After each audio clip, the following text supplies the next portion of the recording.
nagpapalakas ng muscle, tsaka hita. Hindi basta-basta rin yung pagsali sa mga gantong competition sa dragon boat, kasi yung pinaka shoulder, braso, lahat gumagana, no. Kumbaga kailangan malakas talaga yung yung power, mga kababayan. So yun na nga po mga kababayan ko, welcome muli kay Daddy D Channel. At ito yung pinaka umagang ganap dito sa Manila Baywalk Dolomite Beach.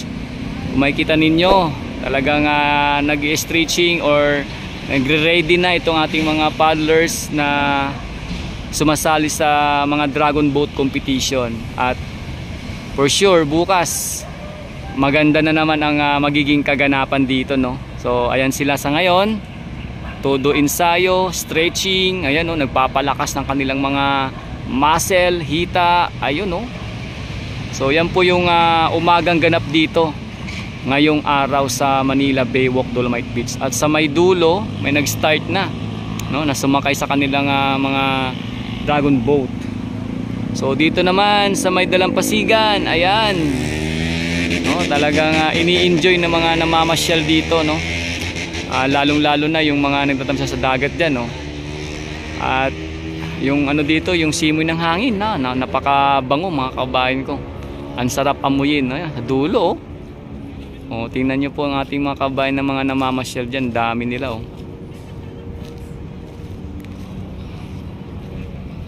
Ayan, no.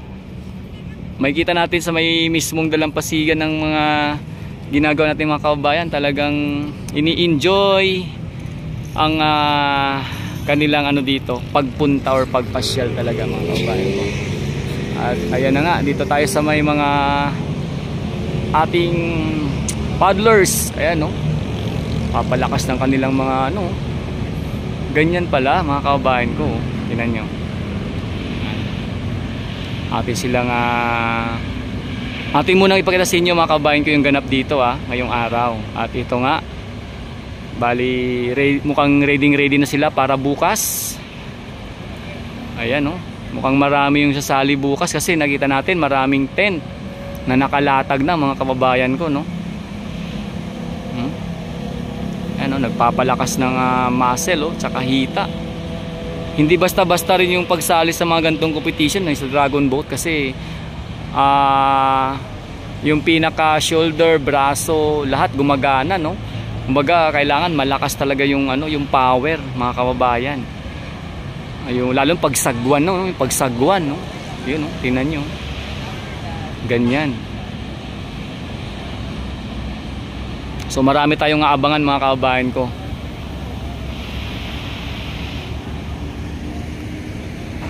Tsaka yung ganda ng dito ngayon, no, ganda ng view talaga dito. Tingnan nyo, mga kababayan ko. Yung ating dagat talagang hipid na hipid. Oh. Ang sarap talagang lumanghap dito ng sariwang simoy ng hangin. Oh. Doon sa may dulo, mapapansin natin yung mga mga chikiting, nag-i-enjoy talaga sila, oh.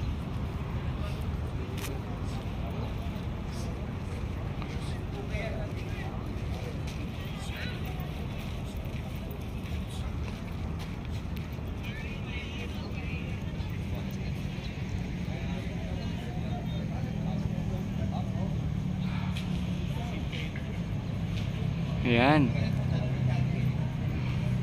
Atin na silang panoorin, mga kababayan ko, Ayan, para makita ninyo yung kanilang paghahanda para bukas dito. At syempre bukas sana makapag-update o makapag-cover tayo dito, mga kababayan ko, no.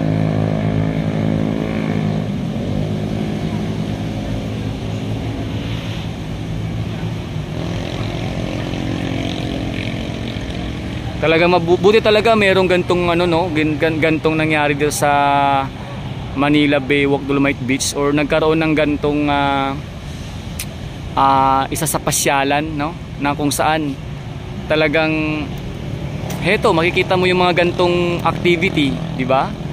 No, hindi lang to minsan ang dami pa ditong pupunta, may mga may mga nagba-volleyball dito, tapos nagti-tennis, Ang dami dito mga kababayan ko. Kaya isang magandang pangyayari na nagkaroon talaga dito ng yung tinatawag na Manila, tinatawag na Manila Baywalk Dolomite Beach, no? Or nilagyan ng Dolomite sand, no? Itong area na ito. At syempre napanatili ang kalinisan at higit sa lahat naalis yung mga basura, no? Ito yung isa sa magandang pangyayari dito na talaga namang marami ang natuwa mga kababayan, no? At ayan, nakikita nga natin, di ba? Hindi lang yan ang ating makikita sa mga susunod na panahon kung sakaling magtuloy-tuloy. Baka sunod makita nyo, gantong umaga pa lang, punong-puno na dyan ng mga naliligo sa sa dagat, no? Mga kababayan, di ba? Ganyan pong ating dito, no? Kung sakaling magtuloy-tuloy ang gantong nakikita natin, ako, hindi malayong mangyari na pag napaliguan na ang area ng Manila Baywalk Dolomite Beach ay dadagsain pa ito lalo ng ating mga kababayan. Especially malapit lang. Doon pala sa may dulo, andun din yung mga DPS, ay mga Estero Rangers or Baywalk Marshal. Ayan sila, naglilinis sila. Tuloy-tuloy lang sa paglilinis. So ayan po mga kababayan ko, no, bali bukas abangan natin ang magiging ganap dito. At ating panoorin yung itong magiging dito, competition, no, ng mga paddlers. Ayan. Sila.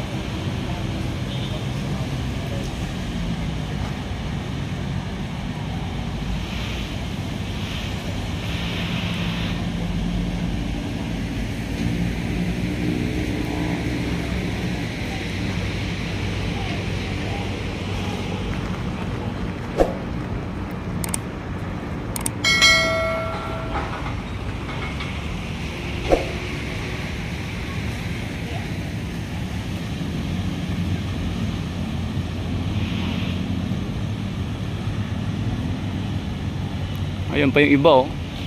Ayun, meron ng sumakay ulit sa dragon boat, oh. Sa may dulo.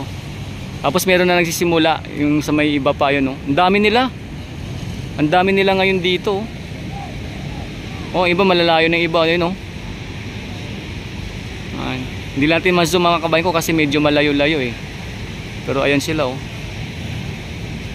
So yan po yung ganap dito sa Manila Baywalk Dolomite Beach ngayong araw, no? At ating abangan bukas ang iba pang kaganapan dito mga kababayan. Kasi nga for sure mapapanood nyo na naman dito sa ating live, no? Kasi bukas aagahan natin para makita nyo yung kaganapan dito. Kagaya ngayon talagang ready na sila para bukas, no, mga kababayan. At talaga namang pati ako excited na rin muli makapanood ng kaganapan dito ngayon, no, sa Manila Baywalk Dolomite Beach.